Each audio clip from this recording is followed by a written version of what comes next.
Hey, Liam, have you set any new learning goals for this year? Hey Emma, yeah, I've been thinking about it a lot. I really want to improve my English speaking skills. That's great. Your English is already good, but it's always nice to get even better. What's your plan? I'm planning to practice speaking every day, even if it's just for 10 minutes, and maybe join an English conversation group online. That sounds like a smart plan. Practice really helps. I want to learn a new language too this year. Oh, cool. Which language are you thinking about? I'm thinking about learning French. I love the way it sounds, and I would like to travel to France someday. That's awesome. Are you going to take classes or learn by yourself? A little bit of both. I downloaded a language app, and I'm planning to take weekend classes at a language center. Nice. I heard consistency is the key when learning a new language. Exactly. Even 15 minutes a day can make a difference. Are you planning to work on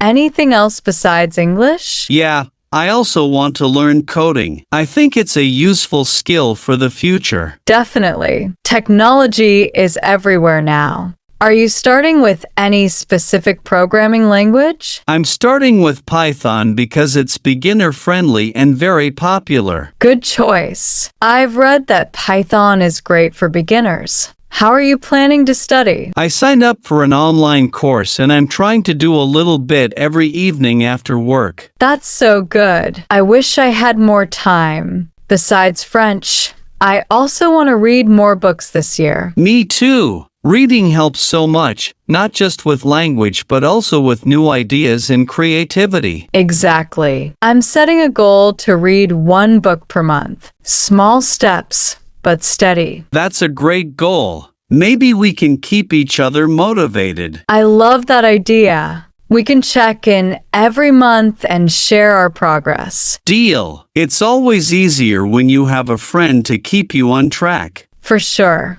Learning is much more fun when you're not doing it alone. Absolutely. Here's to a year full of learning and growing. Cheers to that, Liam. Let's make it happen.